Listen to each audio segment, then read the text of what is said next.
Good afternoon, everyone. Welcome to another episode of Spilling Tea. I'm your host, Tiffany Daniels. Get to the GRC in a moment. First, disclaimer, if you're unfamiliar with the Stop the Shock campaign or the campaign against the troubled teen industry, all pertinent links are right there in the description box. Should you like to do a deep dive, you're definitely going to be able to go ahead and do so. Trigger warning, this channel is marked not for kids for a reason. I do use profanity. And when we talk about places like the Judge Rotenberg Educational Center, you're going to hear vivid descriptions of and catch clips of surveillance footage of people with mental health issues and disabled people being tortured and abused. So if you have kids that are 16 and younger and they are watching this, very obviously parental supervision, very much advised, alright? Alright, so we're getting back to where we left off the other day, the very last part of this article, where they are actually going after some of the other things that the JRC did, but they're not going into much detail. So, we'll go ahead and continue, and of course we'll do a video just to recap of all the things that they're not being specific about in this particular article here. So, where we left off, it says, another quote stated they got shocked for asking something, saying good morning, or talking in their first language, Spanish. That has actually been something that we've covered. They would not accept any other language but English, and if you did not give a Shakespearean soliloquy every single time you need to go to the bathroom, you would get shocked. I'm sorry, but that's pretty much what I'm getting here. Like, instead of saying, what's your name, most people would just reply with your name. But if you don't reply with the full sentence, my name is, you get shocked for that. Now tell me, how many people are going to respond with like an entire paragraph when somebody asks your name?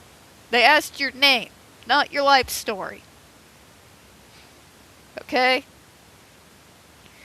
But Tiffany, that's not what neurotypicals do. I've been a people watcher from way back. I can promise you that is not what neurotypicals do when somebody asks them their name. They just tell them their name. Maybe there's follow-up questions, maybe there's not. You get what I'm saying. So it doesn't surprise me that because they were replying in their native language that they got shocked for it. Because this is the world, this is the personal hell we're all stuck in now. Welcome to our club. Buckle up, because it's only going to get worse from here. Let me continue here. They'd say, no talking out. You can't talk in any environment. Only staff are allowed to talk. If you say anything, you're shocked, she read. Can somebody please explain to me? Oh, but we're going to help you be better behaved socially. Okay, how is that supposed to happen if I'm not allowed to communicate unless it's in a way that you approve of? Want to know how you brush up on social skills? You're allowed to socialize. You open your flat hole and, move it, and words come out. Or you can use sign language or assistive technology, whatever it is. But the idea should be that you want them to socialize. Because just like anything else, as much as I hated it with the entirety of my soul, it takes practice. Granted, for me, the practice had to do with not looking like I would, rather bang my head to the point of unconsciousness than continue with the boring small talk that meant nothing, but neither here nor there. Anyways, let me tell you how I really feel. Let me continue where we left off here. Multiple people told wives they often didn't know why they were being shocked. I remember waking up at 4 in the morning to a staff person pulling my covers off me and telling me to get up. I didn't understand. She said, "Oh, you're refusing to get up," and she'd give me at least 10 shocks. Can you imagine that? You're rudely waking up. You're coming out of sleep. And because you don't move fast enough, they're considering that disobedience and shocking you. If that doesn't horrify you, you have no soul. I never even understood why. See, here's the thing. When you do that, you delay consequences like that, and you wait until the next morning, particularly when they're not even fully awake yet, no, you're not going to understand why they're being shocked. "Oh, you're moving too slow. I just woke up, bitch. You were right there."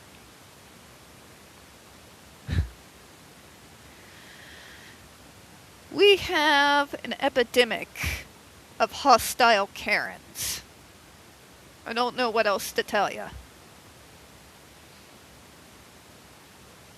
The other staff person said, "I can't tell you why. I don't know. Most of the time, I didn't know what I was getting shocked for," the quote read. So, in other words, contrary to what the JRC tries to project, in actuality, it is the JRC that seems to be having the more fundamental communication problems than the autistics and other disabled people stuck in their hellhole. Is it just me? I mean, look at all their attempts at PR. Oh my God.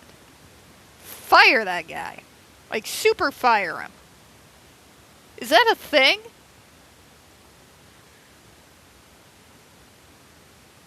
The shock devices have also left bruises, scars, or lasting pain, people told Wise.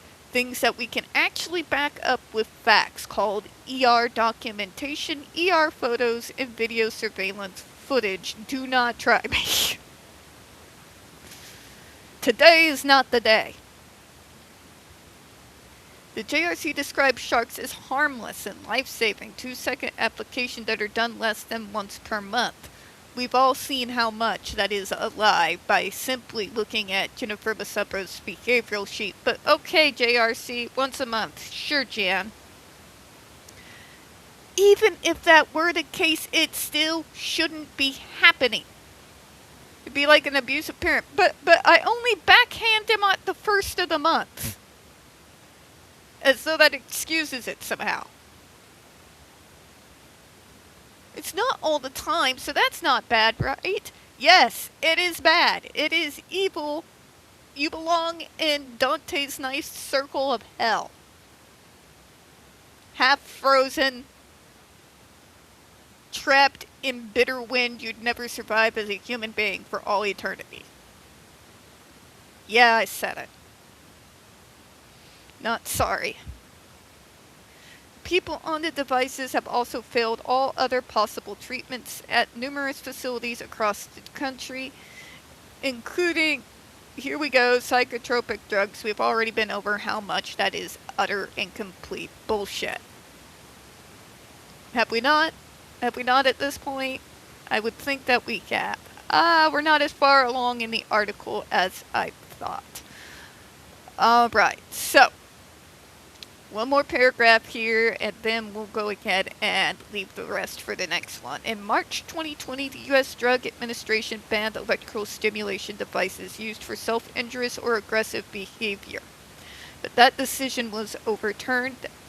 We remember when that happened, because boy did I go off. The New York Times showed an observation room at the facility where residents are monitored on multiple screens. We've seen that room. The FDA warned its petition that the FDA determined that those devices present unreasonable and substantial risks of both physical and psychological injury, and we have all the evidence, literally all the evidence, to back that up. The receipts have receipts, and those receipts also have receipts. This is the most clear, proven case of torture and abuse I have ever come across in my entire life, to this day. To this day. And it's still allowed to continue.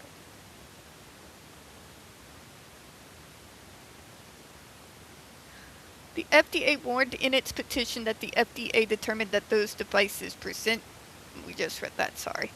The shocks cause pain that has been described as extremely painful, excruciating painful, like a dentist drilling on an unanesthetized tooth, like a bulging and a ruptured disc, like 1,000 bees stinging you in the same place for a few seconds, and as the most painful thing I have ever experienced, the petition states. The strongest jolts that have been given by an employee through a remote control is 41 milliamperes, which is extremely painful and causes a brief loss of muscle control, the Times reported. An electric current of 50 milliamps is potentially fatal. One person told Wise, it's like 2 nails being pounded into your skin. Jesus. Oh no, but it's perfectly fine and safe, folks. From that horrifying note, we're going to go ahead and close out for this one. They still haven't really gotten to the details yet of some of the other things that take place at the JRC. I'm hoping, as we're getting towards the end of the article, that they'll get into it. If not, of course, you'll know I'll do a follow-up. Make sure you have all the details as well as the sources to back it up. We're going to go ahead and close out for now. We don't get very many views on this channel. The few we do tend to get removed from time to time. So please don't forget to hit the like button, hit subscribe. Don't forget to hit the comments and make sure that you are still set up to receive notifications.